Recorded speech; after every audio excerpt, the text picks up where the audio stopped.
Hello mga kabibig! Welcome back sa ating bagong YouTube channel. Ito ang pinakamaingay ng YouTuber sa balat ng YouTube. Ako si Kabibig, maglabak-labak na ta with evidence. Naku po, kung akala nyo lang kabibig na si VP Sara lang nagsusumiti ng salin, pinapakita ng mga kongresista ang salin ni VP Sara, eto na kabibig. Ang AMLAC kabibig, nag-release ng freeze order. Yan na. Naglabas ng freeze order ang Court of Appeals laban sa hindi pa pinapangalanang mambabatas. Naku, yan na. Yan na ang karma sa mga mambabatas na sangkot sa flood control scandal ayon sa Anti-Money Laundering Council or AMLC or AMLAC. So ang Court of Appeals pina-freeze order na ang mga assets and liabilities na mga kongresistang sangkot sa flood control scandal. Pero hindi pa pinangalanan mga kabibig. Ayon sa korte, may sapat na batayan o probable cause para sabihin ang mga asset ng mambabatas upang mailink sa plunder complaint. O yan na, ang bilis ng karma. Napakabilis ng karma. Court of Appeals talaga ha, ang nagpa-freeze order to mga kabibig sa mga kongresist. Sino-sino kaya ang mga kongresist ang sangkot? Ito ngayong araw lang to kabibig basahin natin ha, yan sa AMLAC to ha, press release, date 24 April 2026. Court of Appeals issues another freeze order against assets of a legislator linked to flood control anomalies. The Anti-Money Laundering Council, AMLAC, have taken action against another public official as it continues its probe of flood control project anomalies. On April 23, 2026, the Court of Appeals issued a freeze order on the properties of a prominent incumbent legislator, a business associate, and a corporate entity that were found to have been involved in the flood control project anomalies. The CA found probable cause to link their assets to plunder under Republic Act RA number 7659 to direct and indirect bribery under the revised penal code and to violations of Anti-Graft and Corruption Practices Act RA number 3019. Yan na. Ito the freeze order covers a wide range of assets including 25 bank accounts. Uy, grabe ha. 25. Nako, 25 bank accounts. O kay VP Sara, ilan ang bank accounts diyan? Trillanes, ito a freeze order. 25 bank accounts and 10 insurance policies registered under the name of the said legislator. Grabe!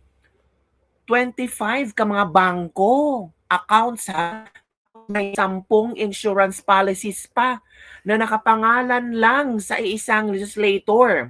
They also include 27 bank accounts. Grabe! 10 insurance policies and 1 investment account under the name of legislators alleged business associate, and 2 banks account, 7 property accounts, and 1 real estate property registered under the name of the corporate entity. Yan na. Ito yung totoong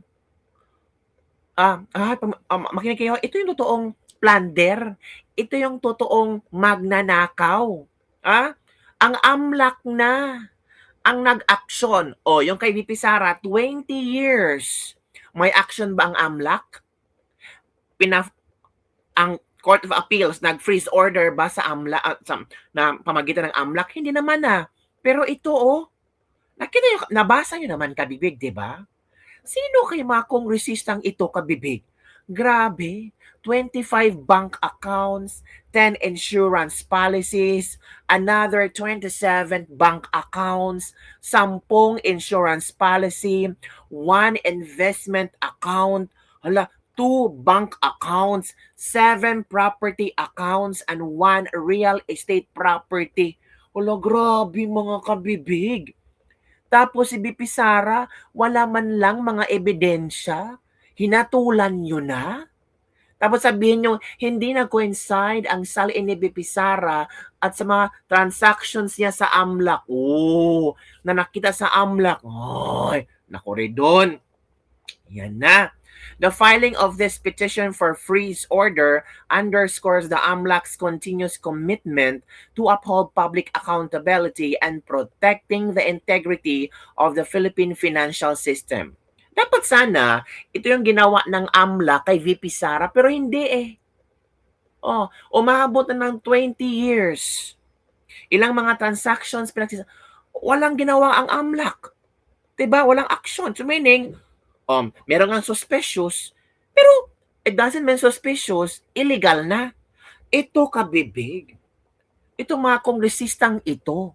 Naku, yan na ang sinasabi natin kabibig. Ay, ang bilis ng karma.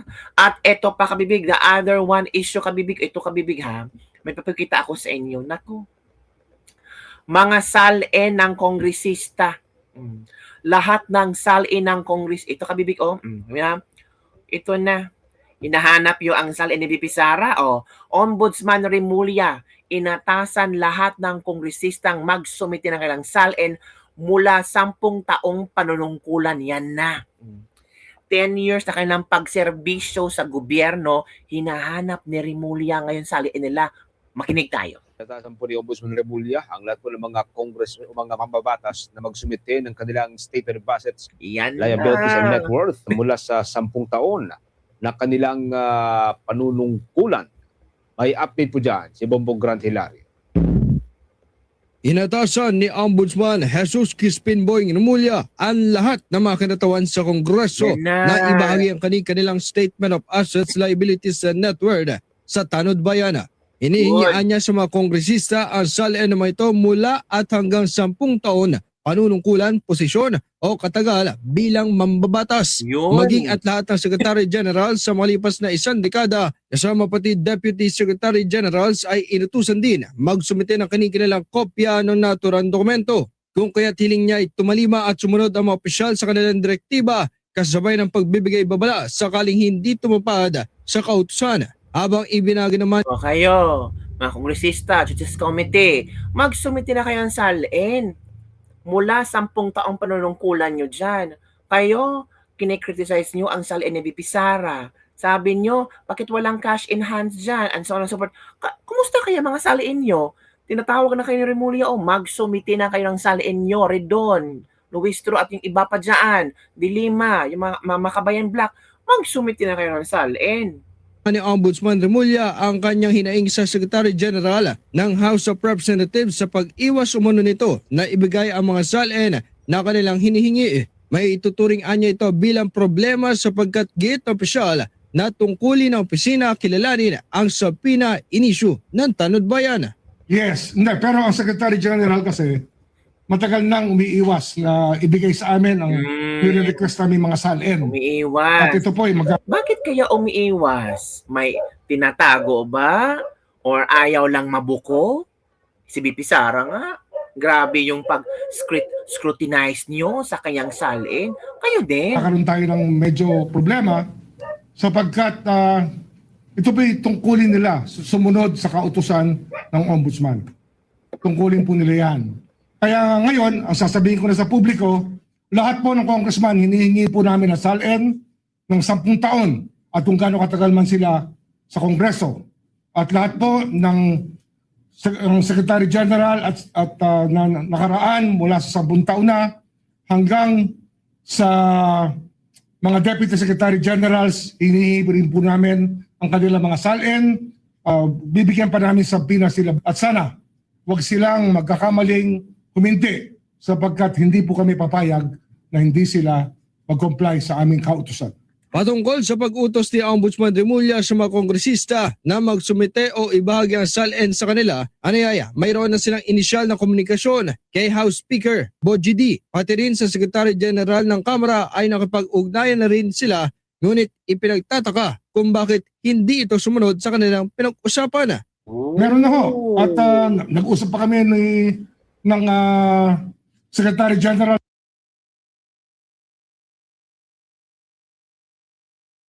Sumunod, pero kayo kay VP Sara, grabe kayo ha.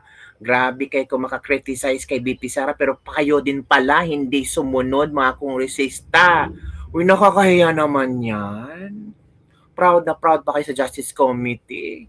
Grabe kayo tumingin sa saliin ni VP Sara, pero kayo pala hindi sumunod.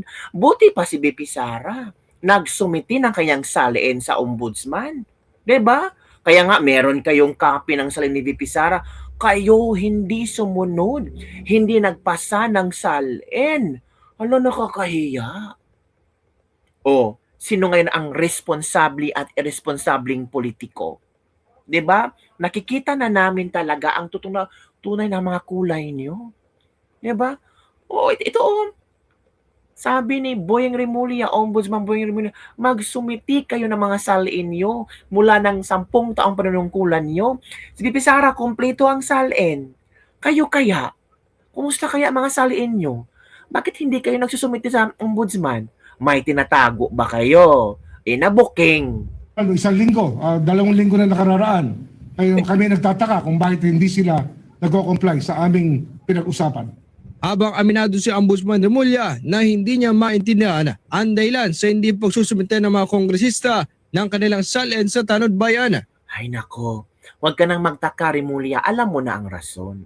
May mga tinatagong lihim yan. 'Di ba? Kaya niya binigyan din na anumang posisyon ng isang individual, mapa-speaker at iba pa ay dapat pa rin sumunod sa kautusan na sasad sa inisyong subpoena. Hindi ko naintindihan kasi ang batas ay batas. Dapat sumunod sila. Huwag nila sasabihin separate branch of government. Yan Kung na. sila ay kahit speaker pa o kahit ano pang rango, pag may subpoena po, sumusunod po tayo. Kung sa korte po tayo, sinabpina, susunod po tayo. Kung sa ombudsman tayo sinabpina, susunod po tayo. Yan po ang nasasabi ng ang batas na nilikha upang bigyan ng poder ang Office of the Ombudsman. Ngayon po natanggap na ng Kamara ang subpoena ipinadala ng Tanod Bayan. Para sa Bombo Network. Oh, yun kabibig ha. Natanggap na pala nila. O, anong action nyo? 'Di ba?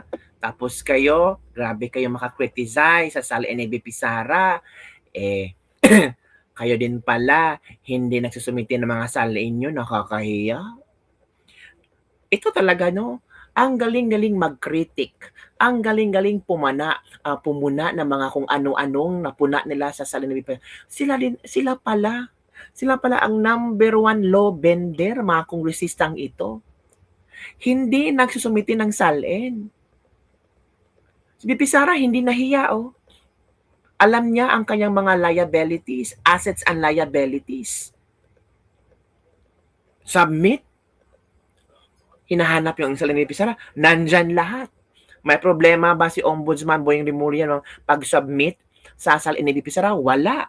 Kompleto ang salin ni VP Sara. Pero kayo mga kongresista, nakakahiya. Pinagtataguan nyo si Boyeng? Sabi na Boyeng, 2 weeks na kaming humihingi, hindi pa rin nagbibigay ng mga salin nila. Hala ka, nakakahiya.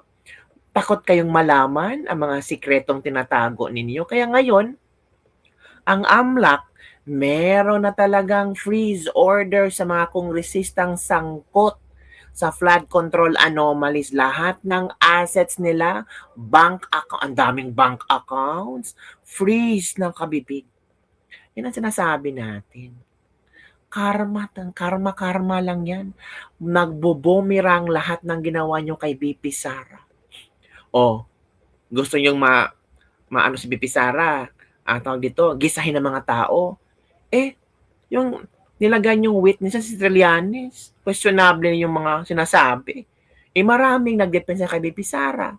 Maraming nakakaalam. Si Sal Panelo, and so on. Madami kabibig at hindi na bobo ang mga tao ngayon na madadala sa mga drama nyo paiyak-iyak, pa-compare Salin versus sa AMLAC ng mga transactions. Hindi na madadala ang mga tao dyan. Mauutak na ang mga tao. Alam na ng mga tao how to analyze. At ang social media is very powerful tool to guide the people, to let people know everything na pilit nyong tinatago, pilit nyong tinatakpan, pilit nyong binabago. Nakakahiya ka, bibig. Diba? So, ikaw kabibig, ano ang inyong reaction hinggil dito? Nako, ito na nga ang sinasabi natin. Karma-karma na yan.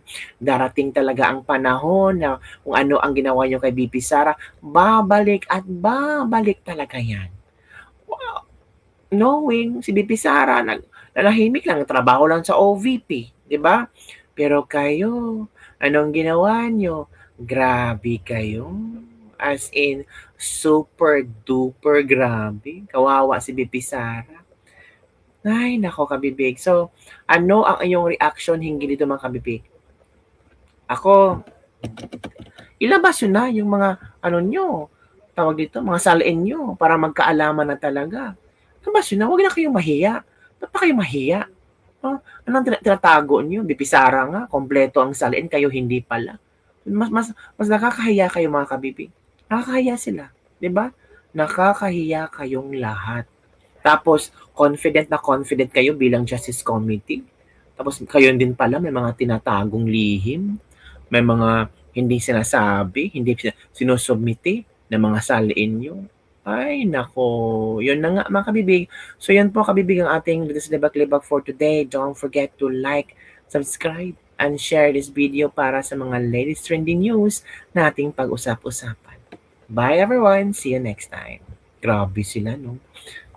Kompleto kay VP. Responsableng politiko, VP Sara, Salin complete. Pero itong mga kongresistang ito, naghihintay pa na pinasopina ni Ombudsman Boying Rimulya para sa kanilang mga salin. Tila may tinatagong lihim sa kanilang mga salin. Wala ko.